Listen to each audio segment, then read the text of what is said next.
Hello darlings, welcome to Night Reads. This is my December wrap up. Now, I have not read that much in November, December because I've been very busy. I've socialized almost every day. I'm very lucky to have sweet, sweet friends who are all about creating community in December, in the darkest part of the year. So I have comfort read, I have read a few new books. Genre-wise, we've been all over the place with stalker romance, feminism, mafia romance, mind-bendy, supernatural, age gap romance, and then the comfort reading of Rockstar reverse harem romance. So let's get into specifics. First, I read Lights Out by Nevessa Allen.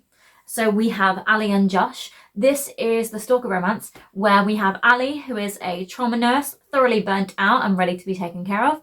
And then we have her stalker, who is an adult entertainer who creates like masked thirst trap videos online. And Ali is obsessed with his videos. He notices this and becomes her stalker. And there's other stuff that goes on. There's a big event that they have to go through and process and like criminal mastermind their way through. And then there's also a wicked exploration of different kinks in this. It's so much fun. And throughout, everybody is super duper emotionally intelligent, is super duper equal in their caregiving and in their resources and yada yada. And so this is now, and like kink wise, it's done the right way with safety conversations and like explicit conversations of this is what I'm into, this is what I want to try, this is how I'll take care of you and respect your safe word, right? All of that is done so right. So Lights Out, I'm going to be buying 2 copies of. One for myself to have in my library, potentially annotate, we'll see. And then one to just throw at people who I'm thinking of dating and being like, this is the blueprint of what I want. Thank you so very much. So Lights Out, man, 5-star of this year. Second book I read was Vow of Deception by Rina. Now, I'm going to be honest. I've only read 2/3 of this book because I'm having to take breaks. Right, I'm going to tell you what it's about, and I'm going to tell you my thoughts on it. So we've got Winter and Adrian. Winter is a person who is homeless, like because she's recovering from a traumatic event and having absolutely no support to do it with. So she's homeless. And she is on the streets one day when Adrian approaches her and says, hey, you're the doppelganger of my dead wife. Nobody knows she's dead, so you're going to come to mine, pretend to be hers, and no one will be the wiser. And oh, if you think you can say no, you can't, because if you say no, I will frame you for murder.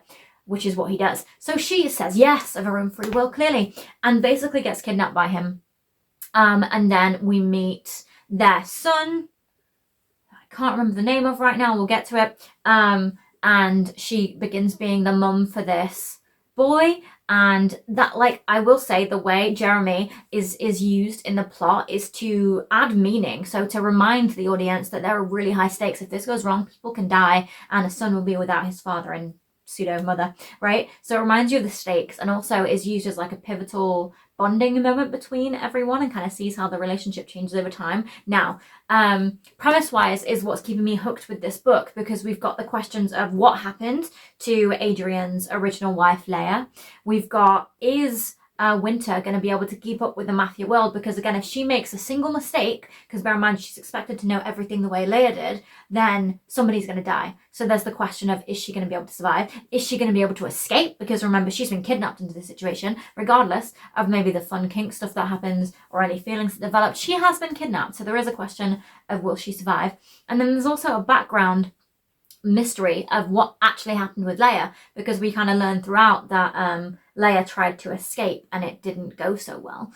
And then there seems to be another background plot of people trying to take down Adrian potentially, and some information being used and misconstrued, and maybe there being a network of people working against him. So there's a lot going on in like the thriller, mystery, I guess mafia elements of this book, and that is what's keeping me hooked, because I want to know.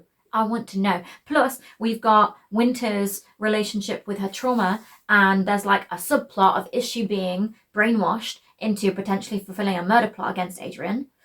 There's so much going on, and that keeps me coming back. Now, there is a relationship developing between Winter and Adrian, and I don't bloody care for it. I'm like, excuse me, she was kidnapped. Any bonding happening is out of safety. It's not real. And it wouldn't have happened otherwise. Do you know what I mean? And so it's just pissing me off every time they do a kink scene or get cozy or soft or whatever. And I'm like, no, he's your captor.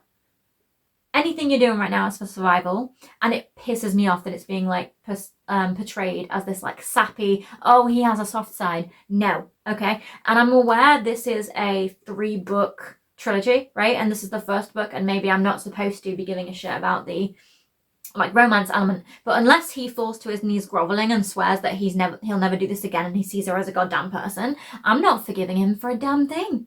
So I'm going to keep going with this series because Rina Kent wrote it, and because I'm curious genuinely what's happening with the background plot.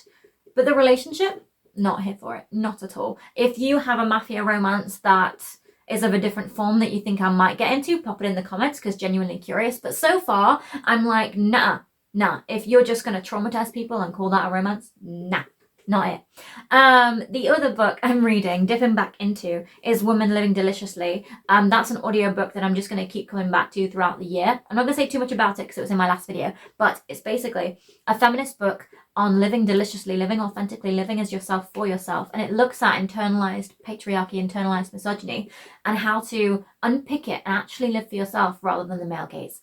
And so for me, it's been super useful because I have an awareness of feminism as a whole, especially on a big societal way, but I'd reached this roadblock about how internalized feminism, internalized misogyny even, internalized patriarchy, and how to like combat that. So I'm enjoying learning about that and changing my thought patterns, changing my expectations, valuing myself more than the male gaze, right, and learning how to do that. As much as it's filling me with a rage of awareness, like something I'm coming up against is the idea that once you're aware of how the patriarchy infiltrates every aspect of a woman's life, really hard to unsee it, really hard to have any kind of connection or relationship with male counterparts.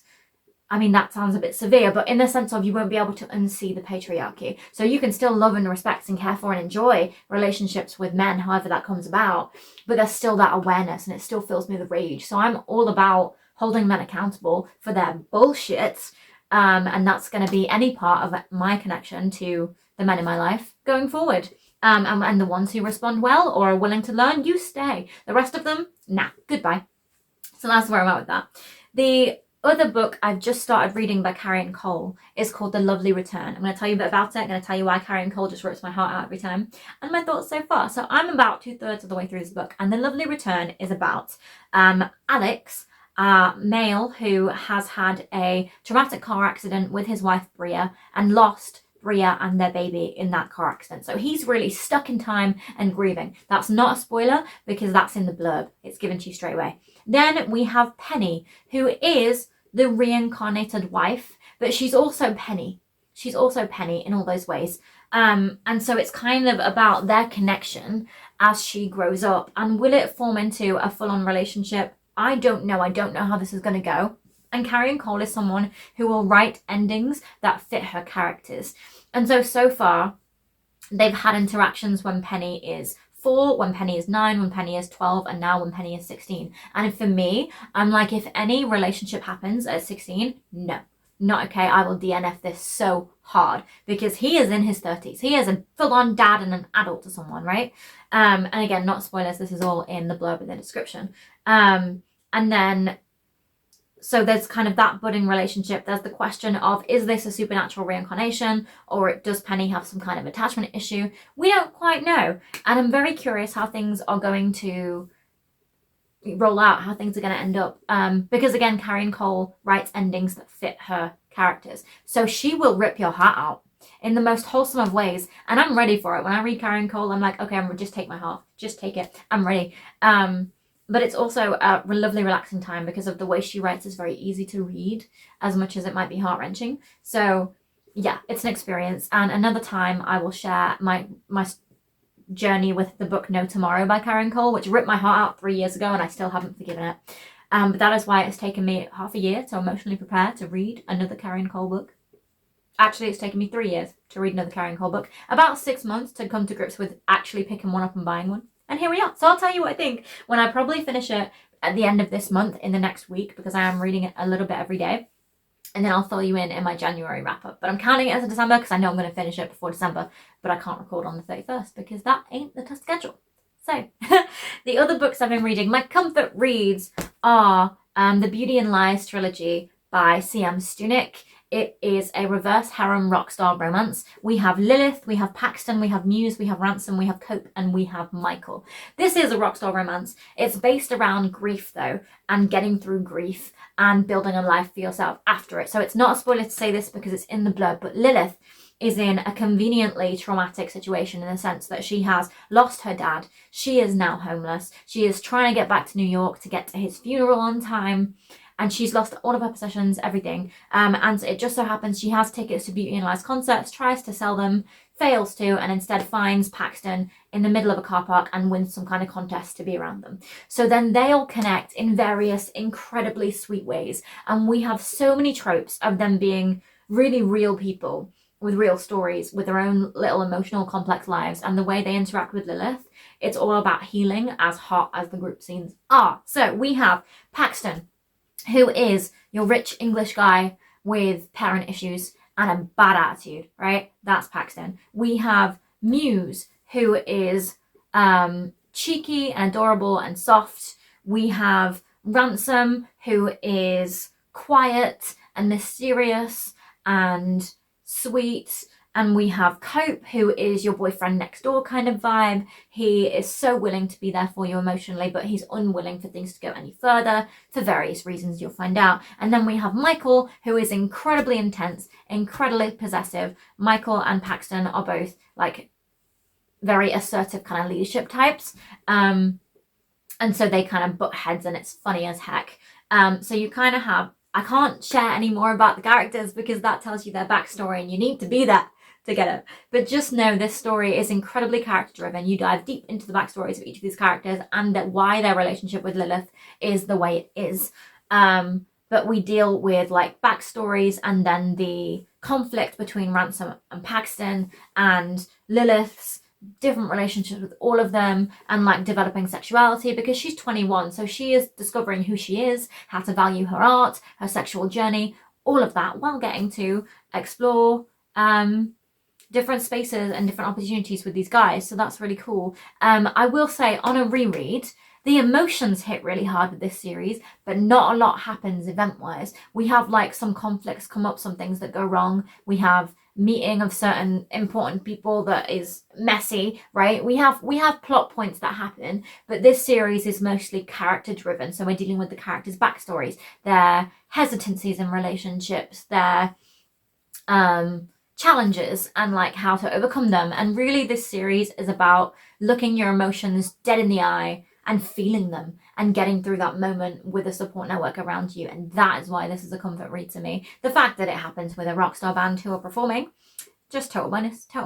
But yeah, so there are 3 books and I would say it's like slow paced. I wouldn't say a slow burn, but I'd say it feels slow paced because the story is not event driven, it's character driven. So just be aware of that going in. But it's still so much fun. We get group scenes, we get different cities, we get music and art, we get like emotions and oh my goodness, there's so much to enjoy. There really is. It's really sweet series. It's really, really sweet. And for me on this channel, you will realize that I read a hell of a lot of dark romance. So to me, this is a really fluffy series and it's a nice little break.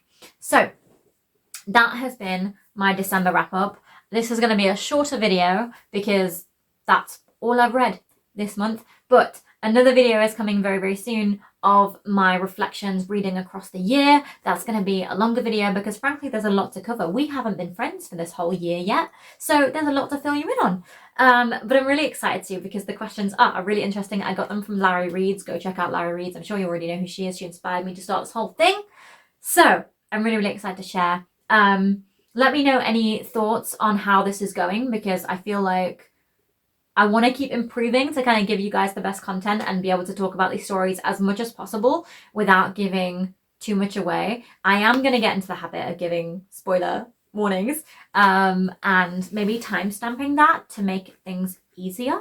But yeah, I'm really, really excited to explore the reads and across the next year. Oh my goodness, I'm going to be exploring so many genres, so many different things. So I shall leave this here. Thank you for joining me and I will see you in the next video.